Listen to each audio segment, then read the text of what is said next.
울린다.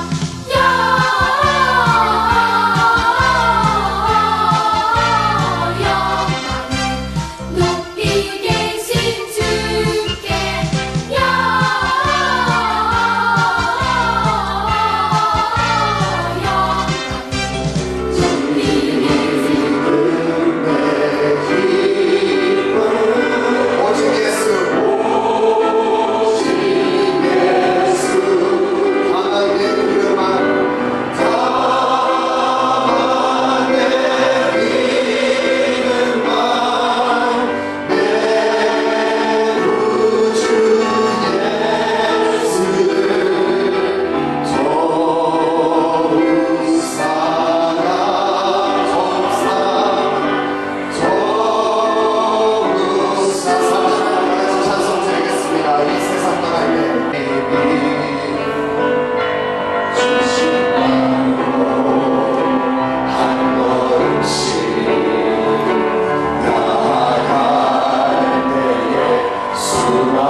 오늘도 주의 말씀과 기도에 달려갑니다. 주님께로 달려갑니다. 순종케 하여 주시옵소서. 예수님의 이름으로 기도드립니다. 아멘.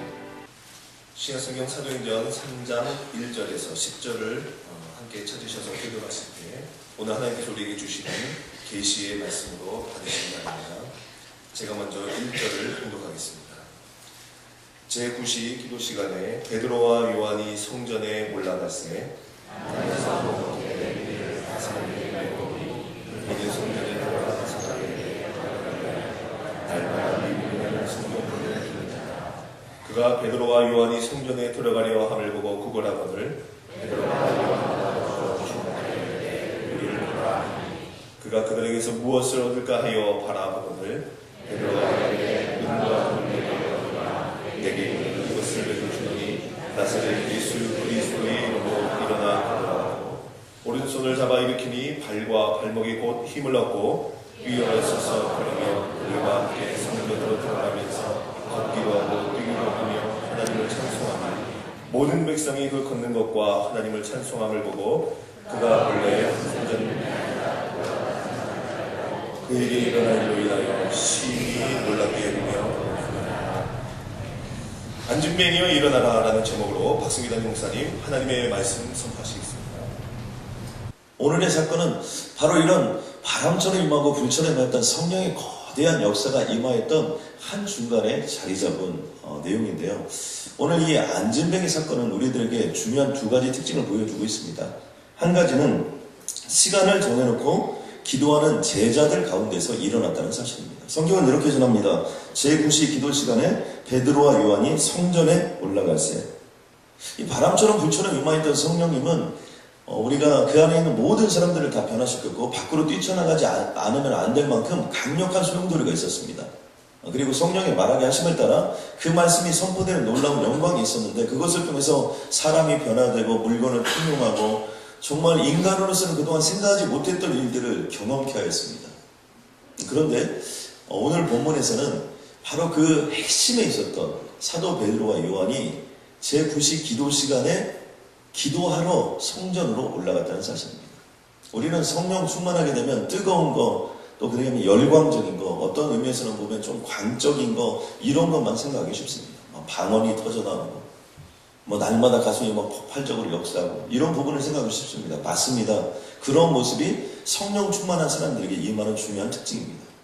그런데 또 한 가지 성령 충만이 임하면 나타나는 중요한 특징은 뭐냐면 계획적이고 정기적이고 연쇄적이고 연속적이고 계속적인 삶의 모습들이 나타나게 된다는 겁니다. 유대인은 일반적으로 오전 9시, 오후 3시 그리고 저녁 무렵에 기도하는 시간을 가졌습니다.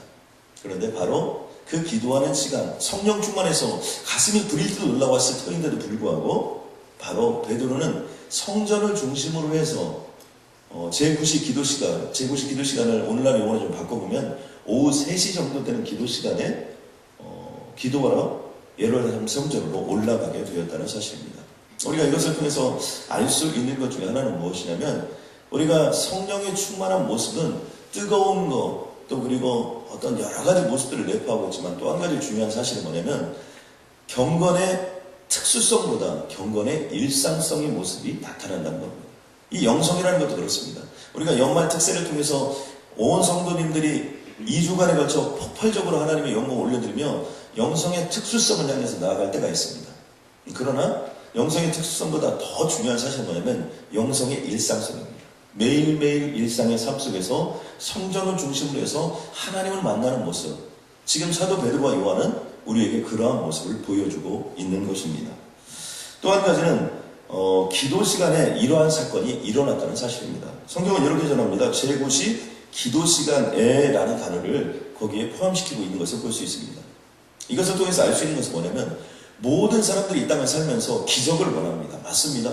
기적을 원하지 않는 사람은 없습니다. 그러나 누구에게나 기적이 일어나는 건 아닙니다. 여러분, 기적은 기도하는 사람에게 일어난다는 사실을 믿으시기 바랍니다. 하나님께서는요, 우리에게 기도를 시키실 때가 있습니다. 때로는 내가 기도하고 싶지 않아도 기도를 시키실 때가 있는데 그것은 바로 하나님의 기적이 임박했음을 알 수 있습니다. 똑같이 경제적으로 어렵고 똑같이 인간관계 어렵고 똑같이 삶이 어렵고 환경이 어려울 수 있습니다. 그러나 어떤 사람은 세상으로 달려가고 어떤 사람은 사람에게 달려갈 수 있지만 어떤 사람에게는 정말 하나님의 말씀이 사모가 되고 하나님께 기도하는 마음이 생기고 정말 일어나든지 자든지 어떤 상황이 되든지 기도하는 마음으로 하나님 이끌 때가 있습니다. 그것은 뭐냐면 바로 그 기도하는 사람을 통해서 하나님의 기적의 시간이 임하였음을 우리는 볼 수 있는 것입니다. 우리가 늘 성전의 때를 밟고 왔다 갔다를 하고 또 때로는 기도의 삶을 살고 말씀의 삶을 살지만 우리가 영적인 안진뱅이처럼 그저 수없이 많이 그런 현상들이 나타나고 그런 기적들이 나타나는데 이런 것들은 나하고 아무 상관이 없는 것이면 그렇게 앉아있는 사람들도 있을 수 있다는 사실입니다. 그런데 이러한 절망감에 있었던 이 나면서부터 안진뱅이 된 자에게 하나님의 기적이 임했던 것은 딱 한순간의 사건이었습니다. 그것은 뭐냐면 성령 충만입니다.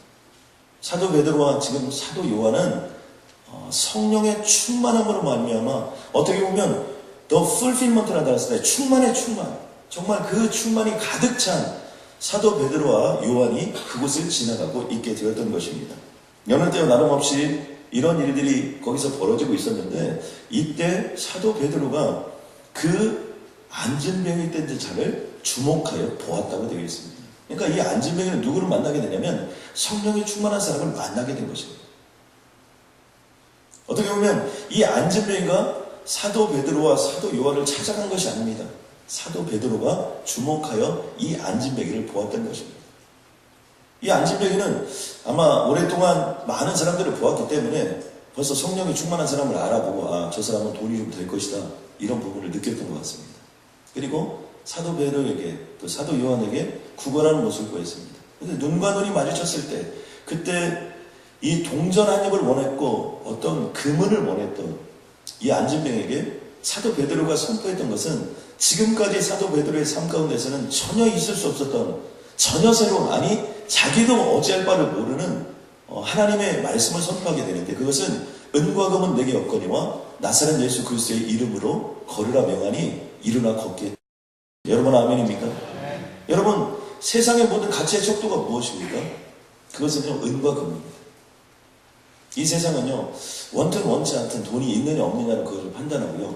우리가 행복과 불행은 성적순이 아니다, 뭐 돈 가진 순이 아니다, 이렇게 아무리 얘기해도 그런 것들에 의해 좌우되는 모습들을 우리는 너무나 많이 보게 됩니다. 그러니까 은과 금으로 모든 것들을 다 규정하는 것이 이 세상인데, 지금 사도 베드로는 성령 충만하자 사도 베드로는 은과 금이 아니라고 분명히 선포합니다. 그리고 나사렛 예수 그리스도의 이름을 그의 이름 앞에 됨으로 말미암아 일어나 걸으라고 얘기합니다. 우리가 여기서 한 가지 주목할 만한 점은 나사렛 예수 그리스도의 이름으로 위로하지 않았다는 겁니다. 나사렛 예수 그리스도의 이름으로 격려하지 않았다는 겁니다. 여기서 가장 중요한 사실은 뭐냐면 나사렛 예수 그리스도 이름 자체가 능력이요 권능이었으며 그것을 선포함으로써 하나님의 영광을 드러내고 나타났다는 사실입니다. 여러분 아멘입니까? 저는 이 나사렛 예수 그리스도의 이름이 우리의 이름이 되기를 주님의 이름으로 간절히 소원합니다. 사도 베드로가 많은 것들이 있었을 때 그 짧은 순간에 나사렛 예수 그리스도의 이름으로 승부를 합니다. 많은 사람들은 교회가 구제를 해야 된다고 얘기합니다. 맞습니다. 그러나 교회는 구호하거나 구제 단체가 되어서는 안 됩니다. 많은 사람들이 교회가 개혁되어야 한다고 얘기합니다. 맞습니다. 그러나 개혁의 단체가 되어서는 안 됩니다. 많은 사람들은 교회가 정의를 실현해야 된다고 말합니다. 맞는 얘기입니다. 그러나 정의를 실현하는 단체가 되어서는 안 됩니다. 교회라는 데는 본질적으로 예수 그리스도의 이름으로 하나님의 영광을 드러내는 것입니다. 그게 교회의 본질이고 그것이 교회에 해야 될 일입니다. 왜 그렇습니까? 예수 그리스도의 이름으로 나아가는 모든 것들 속에 개혁도 일어나는 거고 구제도 일어나는 거고 정의도 일어나는 거고 모든 역사가 일어나는 것이지 그 어떤 것보다도 예수의 이름을 앞서서는 안 되는 것입니다. 또 한 가지는 은과 금이 아니라 어떤 순간이 와도 나사렛 예수 그리스도의 이름으로 승부하는 훈련을 해야 된다는 사실입니다.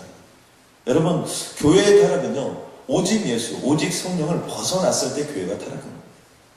우리 개인도 마찬가지입니다. 나의 삶 속에서 내가 다른 이들이 있지만 오직 예수, 오직 성령. 저는 하루에도 여러 전화들을 받고 이메일을 받고 여러 소식들을 이렇게 듣습니다. 그런데 어떤 소식들은요, 저의 마음을 손부리째 이렇게 흔들어놓는 소식들이 있을 수 있습니다. 누가 갑자기 아픈데 뭐 갑자기 돌아가셨다든지 또는 어떤 문제가 생겼는데 도저히 우리 힘으로 풀 수 없는 그렇기 때문에 이제 목회자에게 기도 요청을 하고 어떤 전화가 왔겠죠. 또 그리고 어떤 상황 가운데 있는데 뭐 관계성의 어려움들 이런 것들이 생길 때가 있습니다. 그때 제가 보통의 경우는 그냥 생각하고 묵상하는데요. 문제가 어려우면 어떻게 하냐면 항상 성경을 읽습니다. 그래서 매일매일 제가 성경을 한 장씩 읽는데 문제가 발생하면 성경을 한 장 더 읽습니다. 또 문제가 발생하면 한 장을 더 읽고. 그런데요, 깜짝 놀라는 것은 그 성경을 쭉 이렇게 읽고 나잖아요. 그러면 제 마음이 차분해지면서 분명히 그 말씀 속에 하나님께서 이 문제를 해결할 수 있는 제시의 길들을 이미 놓으셨다는 사실입니다. 그때 제가 느끼는 것은 뭐냐면 오직 말씀. 왜 오직 예수 그리스도입니까? 예수 그리스도는 말씀이 육신이 되었기 때문입니다. 하나님 두려워 말라 내가 너를 도우리라는 하나님의 말씀이 믿어지게 하여 주시옵고 물고기 2마리와 보리떡 5개로 주님께 올려드리면 5천 가정이 먹고도 12광주리가 남는 역사를 믿게 하여 주시옵소서. 하나님 오직 믿음으로 나아갈 수 있도록 주님 도와주시옵고 나사렛 예수 그리스도의 이름을 온전히 망하노니 모든 두려움은 떠날지어다. 내가 너를 도우리라 나의 의로운 없는 손으로 너를 붙들리라 말씀하신 그 영광이 이루어질지어다.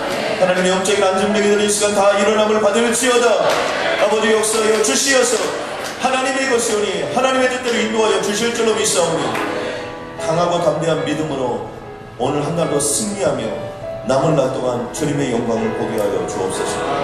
하나님 2010년이 얼마 남지 않았습니까? 2010년에 하지 못했던 모든 것들을 남은 날 동안에 해할 수 있도록 주님 도와주시고 2010년에 손에 맡던 모든 것들이 다 이루어지는 2010년에 면단이 되게 하여 주시고 하나님 그것을 통하여 2011년을 온전히 맞이할 수 있도록 역사하여 주옵소서. 예수님의 이름으로 기도드렸습니다.